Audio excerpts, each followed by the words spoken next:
আজকে আমি বানাচ্ছি মালাই চিংড়ি। মালাই চিংড়ি বানাতে গেলে তো নারকেল লাগবেই, সেই জন্য নারকেলটা আমাদের গাছেরই নারকেল ছাড়িয়ে নিয়েছি। আর এখানে চিংড়ি মাছ নিয়েছি। চিংড়ি মাছটা কিন্তু আমার পুকুরের নয়, সেটা আমাদের কেনাই চিংড়ি মাছ। দেখতেই পাচ্ছ থালার মধ্যে ব্যাগ থেকে ঢেলে নিয়েছি। এবারে কাঁচির সাহায্যে পরিষ্কার করে নিচ্ছি। চিংড়ি মাছ যেভাবে বাছতে হয় তোমরা সবাই জানো। আর পিঠের যে শিরদাঁড়ার ওপরে যে ময়লাটা থাকে সেটা অবশ্যই খুঁজে ফেলে দেওয়া দরকার আছে, ওটা নাকি স্বাস্থ্যের পক্ষে ভালো নয়। নারকেলগুলো দেখতেই পাচ্ছ, একটাই নারকেল কতটা হয়েছে, বড় মিক্সিং বলে প্রায় ভর্তি হয়ে গেছে।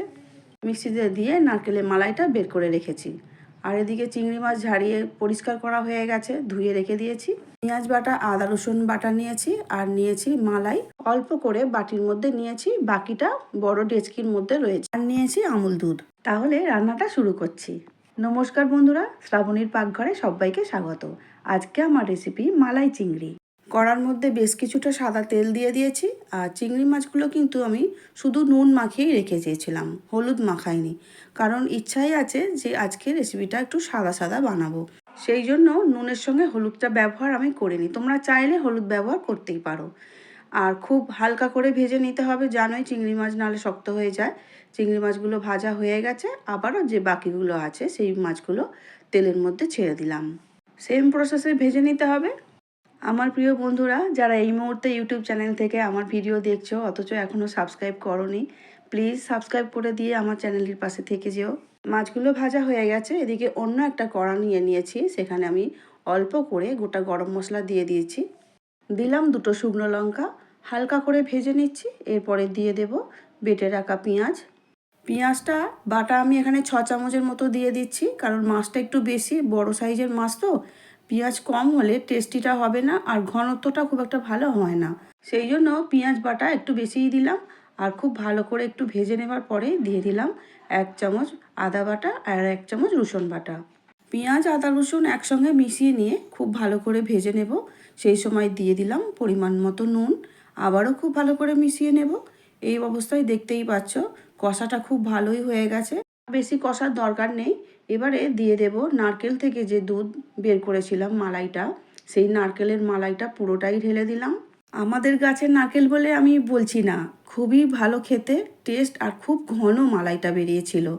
এবারে দিয়ে দিলাম 7-8টা ঝাল অনুযায়ী কাঁচা লঙ্কা, আর 2 চামচ ভরে ভরে দিয়ে দিলাম আমুল দুধ। খুব ভালো করে এবারে মিশিয়ে নিচ্ছি দুধটা, কারণ বেশি গরম হয়ে গেলে আবার ভালো করে গুলবে না, সেটা তো তোমরা জানোই। এবারে দেখো বলক উঠেই এসেছে প্রায় মালাইয়ের মধ্যে, কতটা ঘন মালাই বুঝতেই তো পারছো না। এইভাবে খুব ভালো করে ফুটে ওঠার পরে এর মধ্যে চিংড়ি মাছগুলো দিয়ে দেব। এবার তার আগে দিয়ে দিলাম 2 চামচ চিনি। মালাই চিংড়িটা একটু মিষ্টি মিষ্টি খেতে আমি পছন্দ করি। তোমাদের যদি মিষ্টি খেতে ভালো না লাগে কমিয়ে দিও বা দিও না। এবারে দিয়ে দিলাম চিংড়ি মাছগুলো তুলে। আবারও একটু ভালো করে চিংড়ি মাছের সঙ্গে মালাইটাকে খুব ভালো করে মিশিয়ে নিলাম।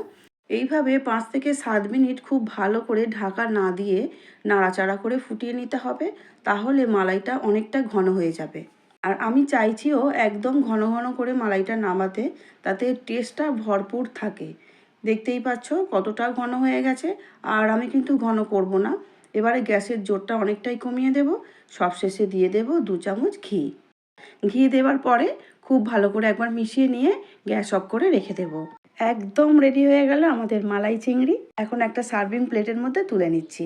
অসাধারণ স্বাদ হয়েছিল বন্ধুরা, প্লিজ তোমরা একবার বানিয়ে দেখো, তারপরে আমাকে বলবে।